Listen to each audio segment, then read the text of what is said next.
Good morning student. आज हम लोग डिस्कस करेंगे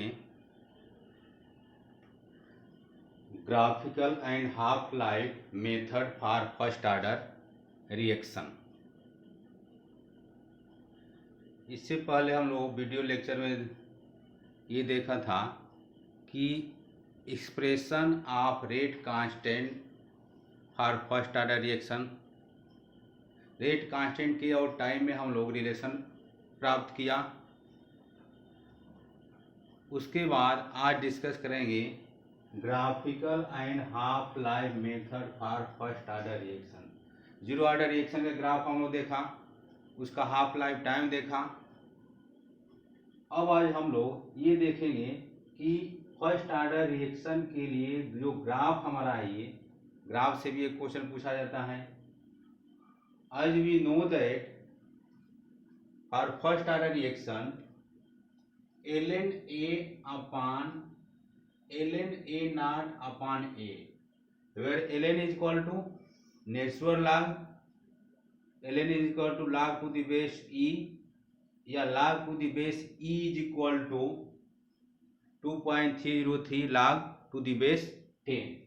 यहाँ पर ln is equal to initial concentration upon after t time concentration is equal to kT।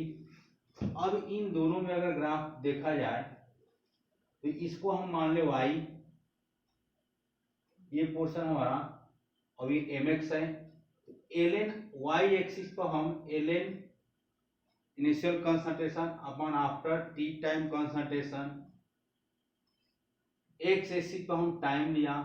इन दोनों के बीच में हमारा graph versus ln a nought upon a versus time में हमारा स्ट्रेट लाइन मिला। ये स्लोप हमारा हो गया फॉर फर्स्ट ऑर्डर रिएक्शन।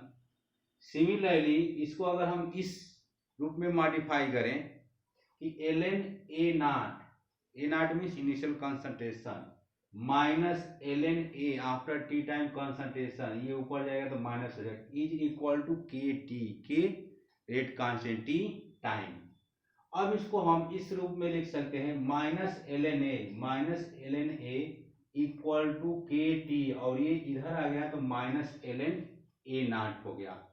उसके बाद ln a का मतलब after T time concentration ln a, तो ln a is equal to minus K T, इसको हम इधर ले आ रहे माइनस के टी, उसके बाद प्लस ln a नॉट। अब ये जो इक्वेशन हम लोग देख रहे हैं, इस इक्वेशन को आप फोकस करिए कि y is equal to M X plus C type का इक्वेशन है। इसको हम y ले लिया, mx की वैल्यू नेगेटिव है और ये ln a नॉट हमारा क्या है, c कंसीडर करें।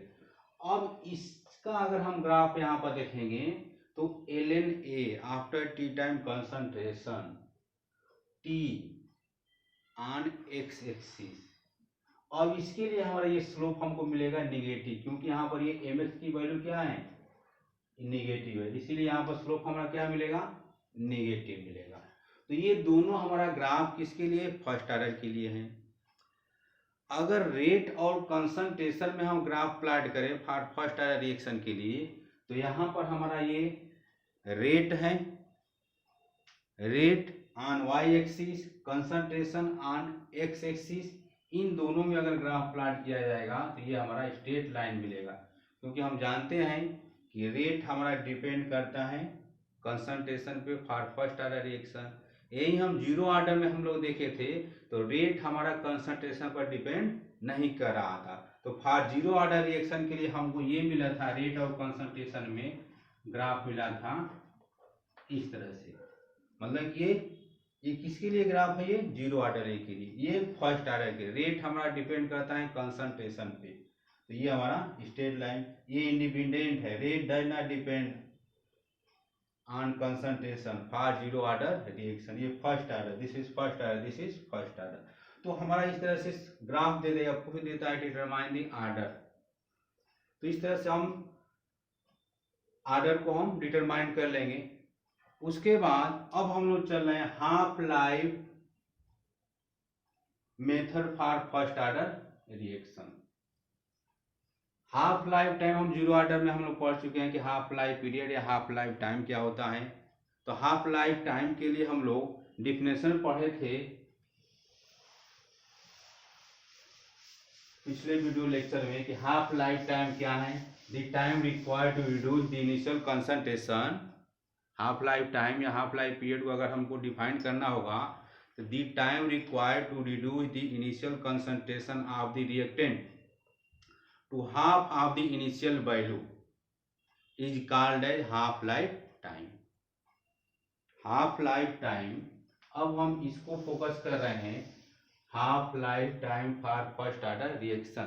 The time required to reduce the initial concentration of reactant to half of the initial value is called as, क्या बोलेंगे उसको, हाफ लाइफ टाइम बोलेंगे। Half life time is represented by T half. हम ये पढ़े हैं k equal to 2.303 upon T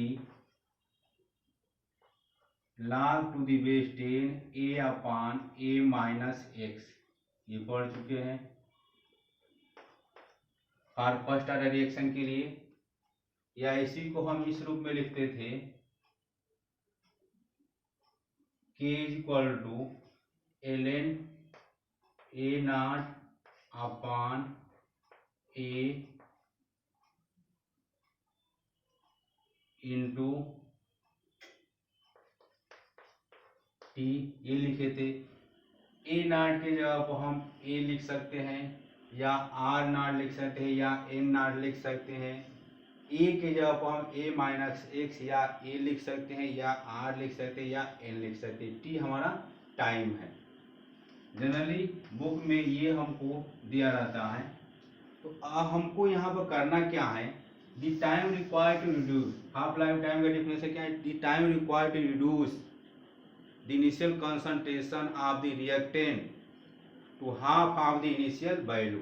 इससे अगर हम टी ऑब्टेन करें, T is equal to 2.303 upon K log to the base 10 a upon a minus X. यहाँ तक कोई दिक्कत? अब हम क्या करेंगे कि t के जगह पर हम टी हाफ रखेंगे। ये इक्वेशन हमारा मान लीजिए 1 है और x के जगह पे हम a अपॉन 2 रखेंगे। वैल्यू रख दिया जाए इस इक्वेशन में।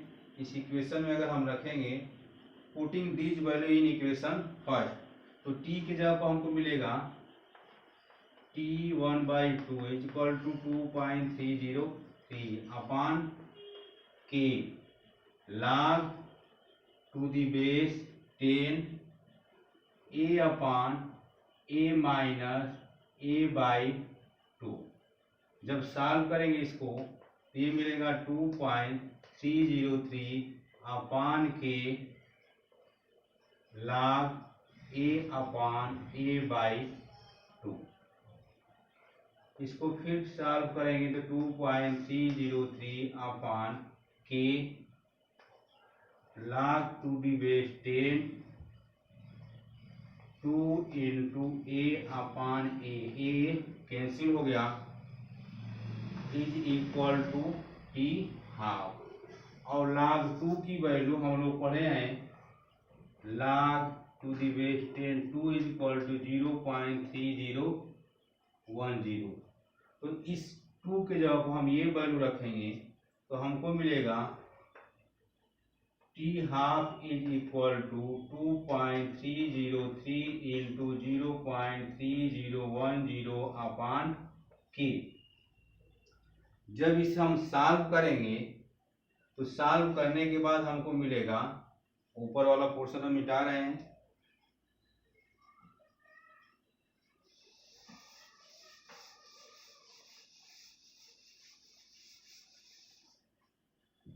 इसको जब हम सॉल्व करेंगे T half is equal T half क्या है, यहाँ पर हमको मिलेगा T half is equal to, इसको जब मल्टीप्लाई करेंगे 0.691 अपॉन के।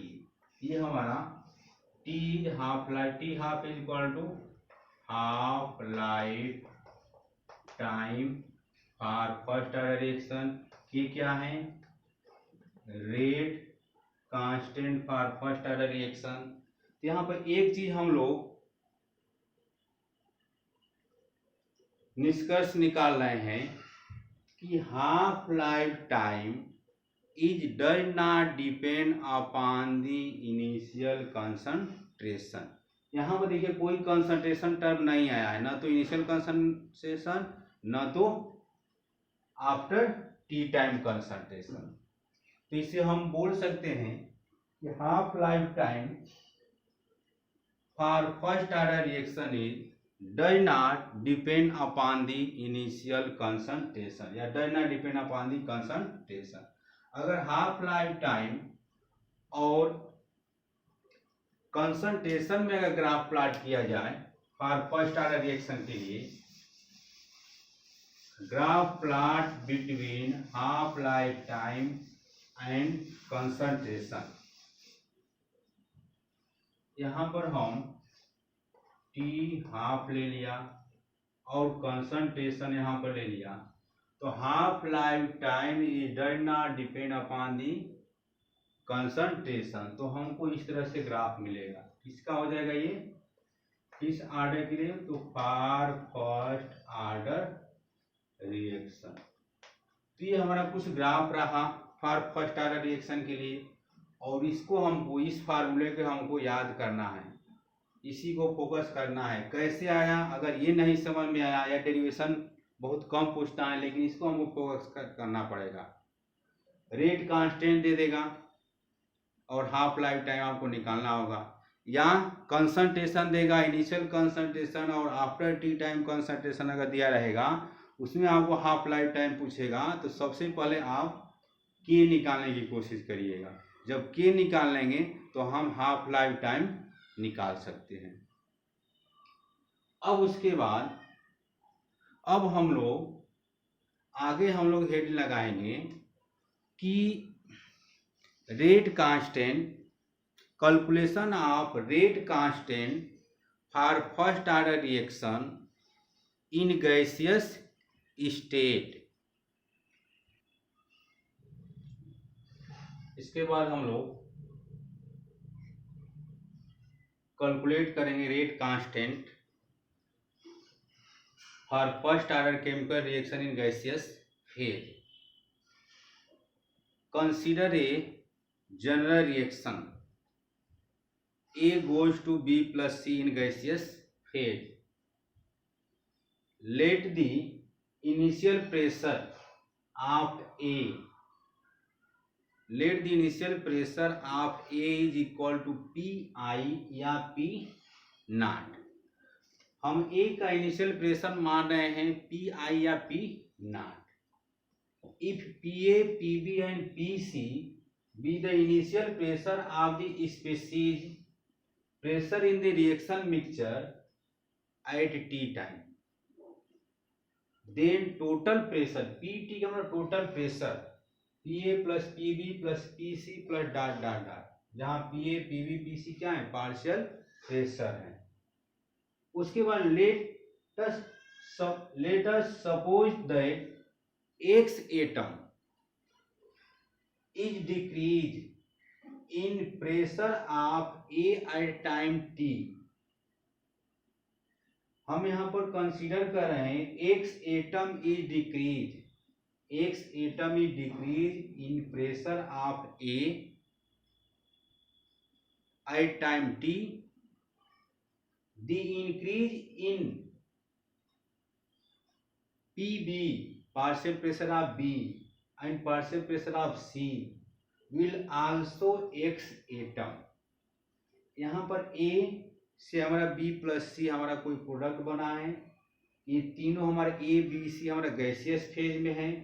एट इनिशियल टाइम और T इज इक्वल टू 0, इसका हम प्रेशर माने हैं PI या P नॉट। इनिशियल टाइम या T इज इक्वल टू 0 पे A का प्रेशर हम PI या P नॉट कंसीडर किए हैं, और ये हमारा क्या है 0 एटम है। आफ्टर टी टाइम प्रेशर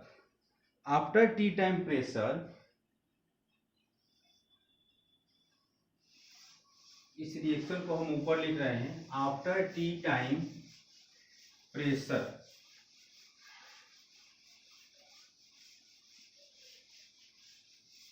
इसी रिएक्शन को हम ऊपर राइट कर दे रहे हैं।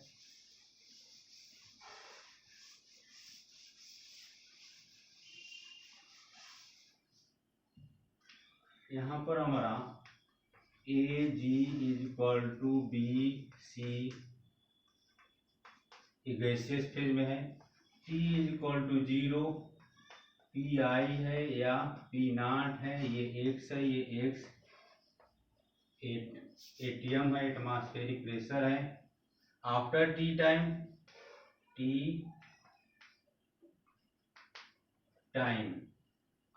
टी टाइम यहाँ पर हमारा जो प्रेशर होगा आफ्टर टी टाइम ये आपका हो जाएगा PI - X, या इसको हम लिख सकते हैं P0 - X। ये हो जाएगा आपका, सर ये 0 होगा, ये 0 होगा, ये X हो जाएगा, ये X हो जाएगा। ठीक, ये आपका एटीएम हो गया। उसके बाद total pressure PT = PI - X + X + X plus X plus X, ये टोटल प्रेशर होगा। इसमें से कुछ चीजें हमारी कैंसिल हो जाएगी, हमको मिलेगा PI - X। ये हमारा PT की वैल्यू हो गया। PT क्या है, टोटल प्रेशर है। Total pressure = initial pressure minus X। इस हमारा क्या है, amount of pressure at T time है। तो ये हमारा मिल गया टोटल प्रेशर। यहाँ से हम X की वैल्यू हम निकाल सकते हैं, where X = PT X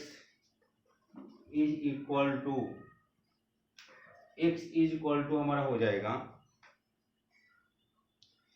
X = PT - PI हो जाएगा।